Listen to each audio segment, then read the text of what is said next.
지난 시간에 욥은 지혜는 어디서 얻으며 명철이 있는 곳은 어디인가라는 질문을 반복함으로써 지혜와 명철의 중요성에 대해 말했습니다.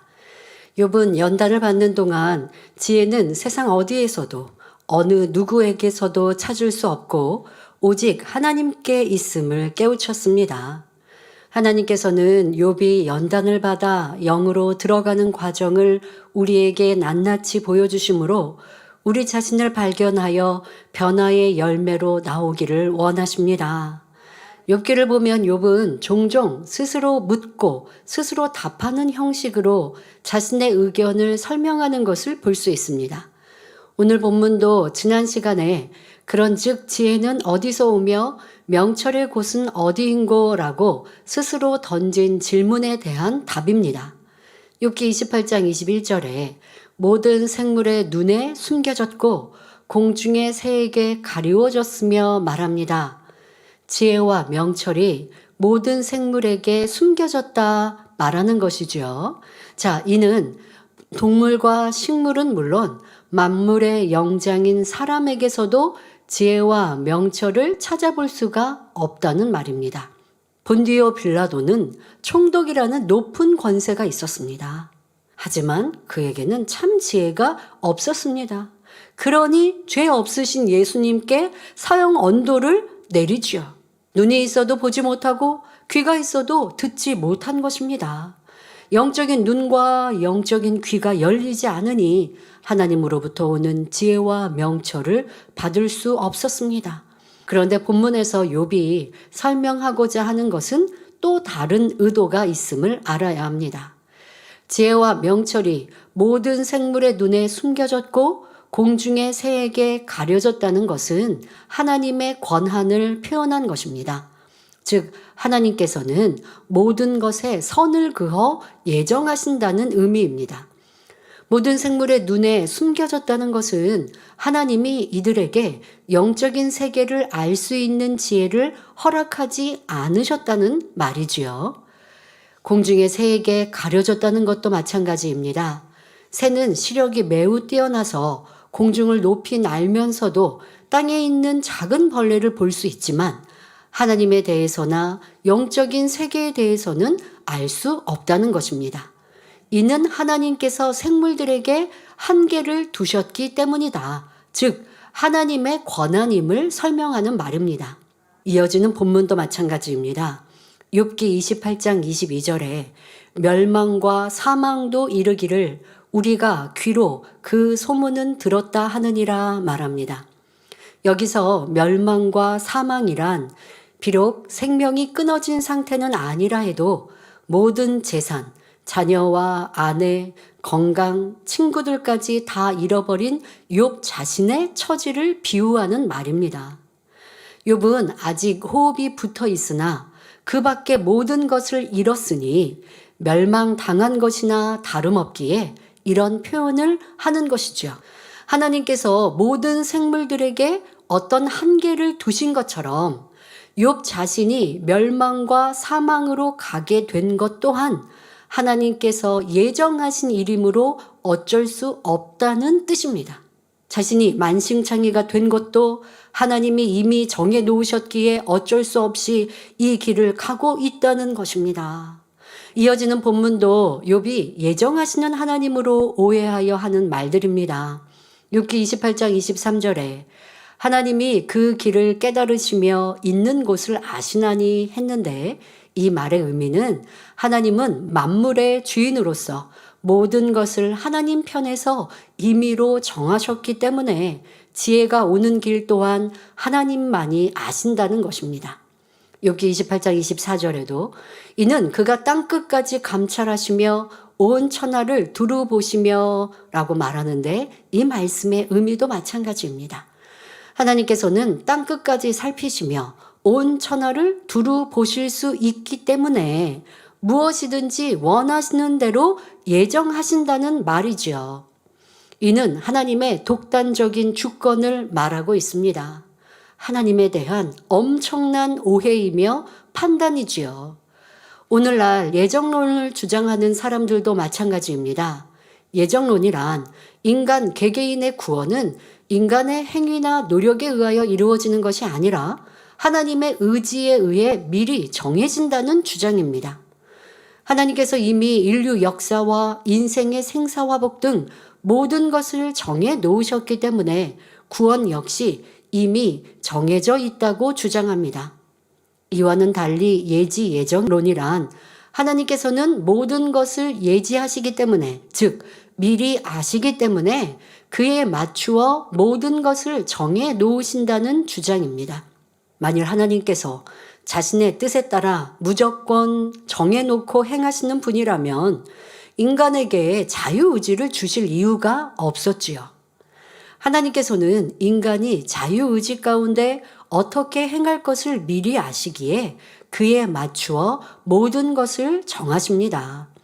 그러므로 하나님께서는 인간이 결국 타락하여 구세주가 필요할 것도 미리 아시고 만세전에 예수 그리스도를 통한 구원의 섭리를 예정하셨지요. 그렇지 않고 하나님께서 임의로 모든 것을 예정하신다면 인간이 자기 노력이나 의지로 아무리 벗어나려 해도 이미 정해진 운명에서 벗어날 수 없습니다. 욥처럼 자신의 길이 이미 결정되었다고 믿을 것이니 어떻게 삶의 의욕이 나겠습니까? 뿐만 아니라 우리는 열심히 신앙생활할 이유도 없습니다. 한번 구원받기로 예정된 사람은 어떤 죄를 지어도 구원받을 것이니 예수 그리스도를 영접하여 성령 받은 후에는 자기 마음대로 살아도 상관없지요. 그러나 하나님께서는 구원받을 사람을 미리 선택하신 것이 아니며 누구든지 구원의 테두리 안에 들어오면 구원받을 수 있도록 정해 놓으셨습니다. 다시 말해 구원받을 사람 하고 정하신 것이 아니라 구원의 테두리를 정해 두셨다는 것입니다. 그러니 죄사함을 받고 구원의 테두리에 들어왔다 해도 다시 사망에 이르는 죄를 짓고 돌이키지 않으면 죄의 삭슨 사망이라는 영계의 법에 의해 구원받을 수 없음도 명심해야 합니다. 구약 성경을 보아도 이를 알 수 있습니다. 이스라엘 백성들이 범죄했을 때 모세 선지자는 어떻게 중보 기도를 올렸습니까? 백성들을 용서하지 않으시려거든 주의 기록하신 책, 곧 생명책에서 자신의 이름을 지워달라고 자신의 생명을 담보로 용서를 구했지요. 이를 통해 생명책에서 이름이 지워질 수 있음을 알 수 있습니다. 하나님께서 택하신 자녀들을 먼저 버리시는 일은 없지만 사람 편에서 하나님을 버리고 계명을 어길 때는 스스로 하나님과 상관이 없게 되는 것입니다. 성도 여러분, 하나님께서 우리에게 자유의지를 주신 것은 바로 우리를 위한 것임을 알아야 합니다. 만일 우리가 자유의지가 없이 그저 예정된 프로그램대로 움직인다면 로봇과 다를 바가 없지요. 우리는 자유의지 가운데 예수 그리스도를 영접함으로 하나님의 자녀가 될 수 있지만 로봇처럼 절대적인 순종만 하는 존재인 천사는 결코 하나님의 자녀가 될 수 없습니다. 사람은 자유의지가 있기에 하나님을 찾고 만날 수 있습니다. 구원과 멸망이 정해진 것이 아니라 스스로 자유의지를 어떻게 사용하느냐에 따라 영원한 천국으로 갈 수도 있고 영원한 사망의 길로 갈 수도 있는 것입니다. 축복을 받고 안 받고의 여부도 각자의 자유의지에 달려 있습니다. 이처럼 예지 예정 가운데 모든 것을 이루시는 것은 하나님만 위하는 독선이 아니라 바로 우리 자신과 하나님의 영광을 위해서임을 알아야 합니다. 자, 이어지는 본문도 하나님의 예정에 관한 설명이 계속됩니다. 욥기 28장 25절 26절에 바람의 경중을 정하시며 물을 되어 그 분량을 정하시며 비를 위하여 명령하시고 우레의 번개를 위하여 길을 정하셨음이라 말합니다. 욥은 바람의 강약과 물의 양이 하나님의 예정 속에 이루어진다고 말합니다. 비가 오는 것이나 우레와 번개치는 것도 다 하나님의 예정 속에 있다고 설명합니다. 이 모든 것이 하나님의 예정 속에 있듯이 자신은 아무 잘못이 없는 의인인데 예전 가운데 이런 고통을 당하고 있다는 것입니다. 바로 이것이 욥이 말하고 싶은 결론입니다. 지금까지 욥의 말을 살펴보면 처음에는 하나님의 능력을 찬양하며 지혜와 명철의 근본이신 하나님께 영광 돌리는 것 같았습니다. 그러나 그의 속셈은 예전 가운데 마음대로 휘두르시는 하나님, 나처럼 착하고 좋은 일을 많이 한 의인도 불행하게 하시는 나쁜 하나님이라 말하고 싶은 것입니다. 하지만 이는 욥의 오해요, 판단이지요. 하나님은 선하시며 사랑 자체이시되 우리 인생들을 심히도 사랑하시어 좋은 것만 주셨고 예정하신 모든 것도 우리를 위한 섭리인 것입니다. 성도 여러분, 창조주 하나님께서는 우리 사람에게 무엇이 필요한지를 알고 계시므로 사람이 살아갈 수 있는 가장 적합한 환경을 허락하셨습니다. 원래 하나님께서 이 지구를 창조하셨을 때는 자연 만물이 공의 가운데 순환했습니다. 하나님께서 세우신 자연 질서 가운데 비와 눈이 균형 있게 골고루 내렸지요. 그런데 사람들이 자기 유익을 위해 자연을 파괴하면서부터 자연계의 질서가 조금씩 무너지기 시작했습니다. 인류가 문명을 발달시키면서 동시에 환경을 심하게 오염시킴으로 인해 자연의 법칙들이 깨졌지요. 그러나 이 모든 것도 하나님께서 허락하신 한도 안에서 일어나는 일이지 하나님께서 정해 놓으신 틀 자체를 벗어나지는 않습니다. 이 틀 자체를 완전히 벗어날 수 없는 것은 하나님께서 사람이 살아갈 수 있도록 정하신 한계가 있기 때문입니다. 하나님께서는 우리를 위해 자연 질서를 두시고 모든 것을 조절해 주신 것입니다. 그런데 욥은 하나님께서 독단적으로 하나님의 유익을 쫓아 정해놓고 모든 것을 좌지우지하고 계신다 말하는 것입니다. 이로써 하나님은 다시 한번 나쁜 하나님이 되고 욥은 다시 한번 의로운 사람이 되는 것입니다. 그리고 자신 또한 하나님의 예정 가운데 억울하게 고통을 당한다고 생각하니 극단적인 말들이 계속됩니다.